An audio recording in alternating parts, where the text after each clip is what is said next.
Welcome to another episode of the Property Nomads podcast, and today we are going to have a look at mortgages, specifically repayment mortgages and interest-only mortgages, and which one, if any, is more beneficial. Spoiler alert, it depends, and it depends on a multitude of things as well. If you're familiar with what an interest-only mortgage is, that is effectively just paying the interest on the mortgage. A repayment, as most homeowners will have, is paying the interest and the capital back at the same time. If you've spoken to your broker before and you're a property investor, you more than likely would have been advised to take an interest-only mortgage. And the reason for that is that theoretically over time, because the world revolves around money and because the world kind of needs inflation, what happens to inflation, and this is a very, very long-term trend. This isn't this thing, not certainly in this country, that necessarily happens overnight, because there are massive banking mechanisms in place to control inflation. We'll save that for a different episode. But inflation over time will generally increase the price of your home and the price of things in general. But modern monetary theory means that you need inflation in order to erode away the existing debt. Now I'm going to use a £100,000 house here just hypothetically. So if I keep going back to a £100,000 house, it is just a hypothetical thing. Let's take a £100,000 house and you have a mortgage, it's 75% loan to value, so you've got a mortgage at £75,000. Now let's just say inflation is 3% a year. You've had the house for 10 years. You go to refinance it in 10 years' time, and thanks to inflation, that house might be worth £140,000 for argument's sake. But the mortgage you've got on it is still only £75,000.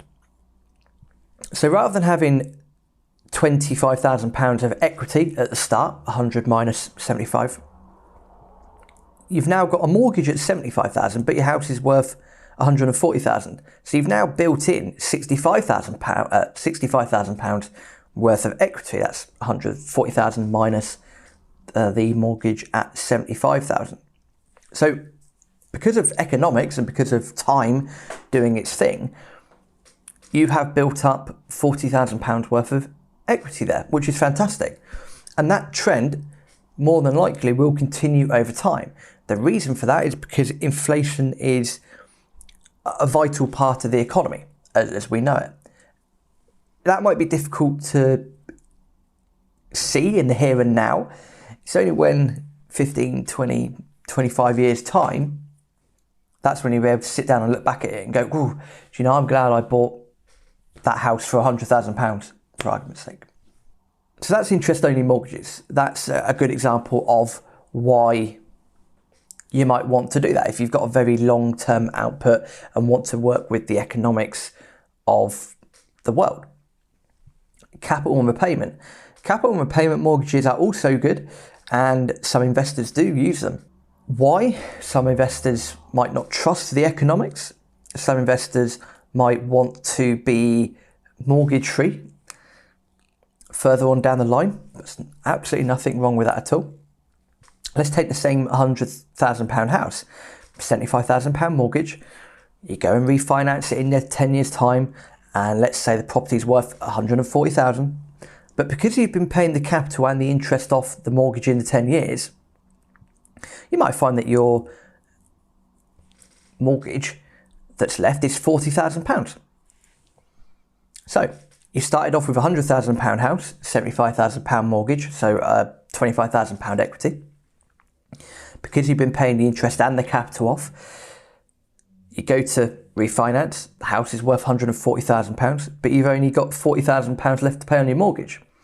So what you've done there is, over the years, you have created £100,000 equity, partly because of the economics, but partly because you've been paying off that capital. Hopefully that makes sense. A bit difficult to explain on a podcast, I completely admit that. So for those visual learners there, I do apologise, including to myself, because visual learner here. So that's that. So that's what you've done. So you can see the difference there, that the economy has done the work that it needs to do. Inflation has pushed up the price of your house, but at the same time it's started to erode away the debt because the price of the house has gone up, or the value of the house has gone up. That's that in a nutshell. Why would people want to do repayment mortgages? Well, again, they might not trust the economics. They might decide that they want to be mortgage free at some point in the future. Maybe they're annoyed of having to deal with lenders all the time and making their own rules and this and that. That's completely understandable. And maybe because they just don't want that burden at some point in the future. Maybe they're concerned that everything will come completely crashing down, which is highly possible. Or if they're going to refinance and they're in the middle of a market dip or recession or so forth, it might be harder to refinance, but if you've paid off some of your mortgage, it might be easier to refinance. There's many different reasons why you would want to take a repayment mortgage. The big difference between them is cash flow.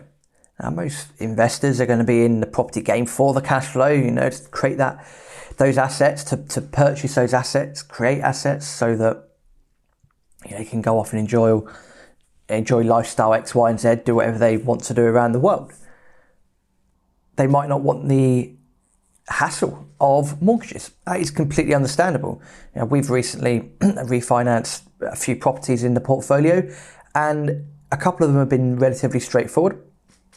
A couple of them have been an absolute pain in the backside. The reason they've been a pain in the backside has mainly been down to the valuer. Despite the usual smiley face, meet on site, give them a pack, etc., it just seems like either the valuers or the banks are just sort of making up rules as they go along. We kind of know that's going to happen anyway, but it got to the stage that certainly this year where that's really pissed me off, because people are just creating stuff up on a whim to, we need an extra survey for this, we're not sure about that, you've had retrospective cavity wall insulation, therefore your property's going to crumble and die, and we can't lend on it, blah blah blah blah blah blah blah.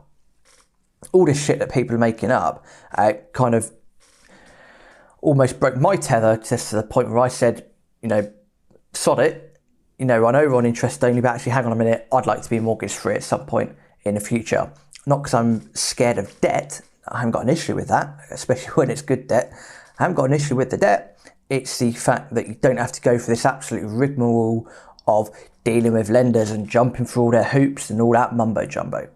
So yeah, currently interest only across the portfolio, not an issue. We're happy to let the economics do the work, but given recent things with lenders changing the rules and making up stuff as they go along, even we've come to the sort of conclusion at the moment that actually, hang on a minute, it might be better to go on to repayment mortgages and become completely mortgage free.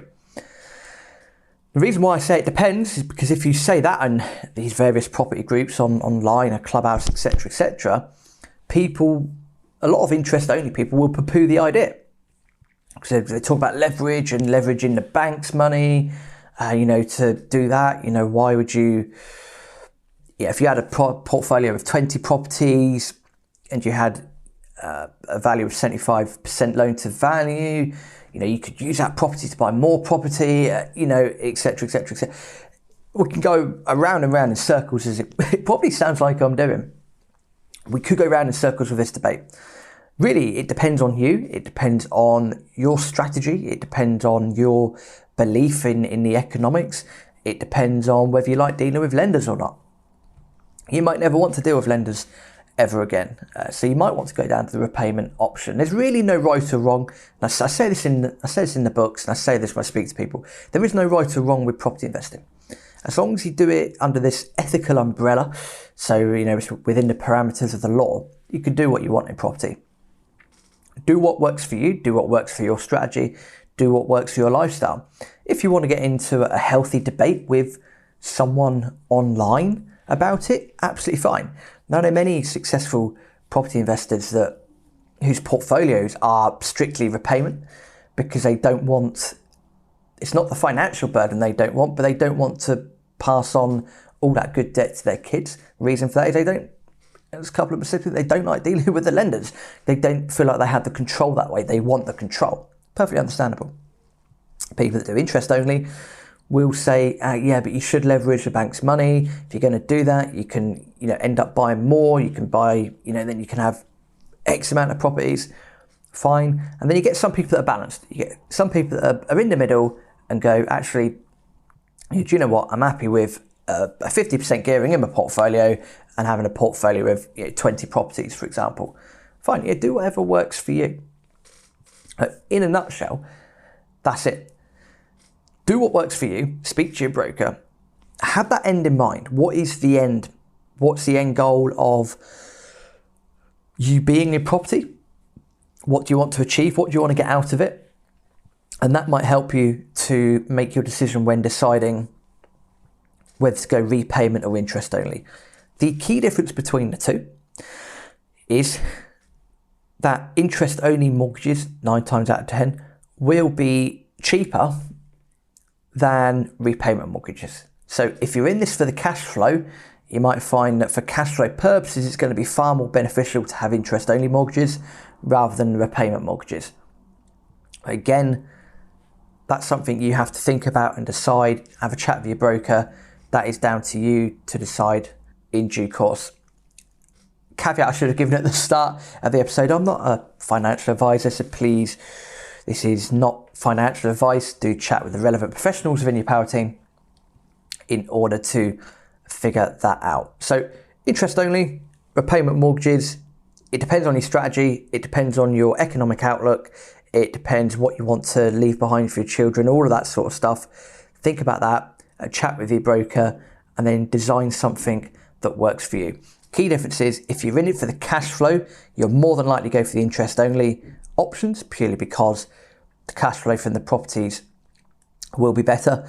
However, if you're thinking very long term and you don't like dealing with lenders, etc., etc., etc., you might be swayed to go down the repayment option. But again, speak to your broker, speak to the relevant professionals, and they will help you to make the decision that works for your portfolio.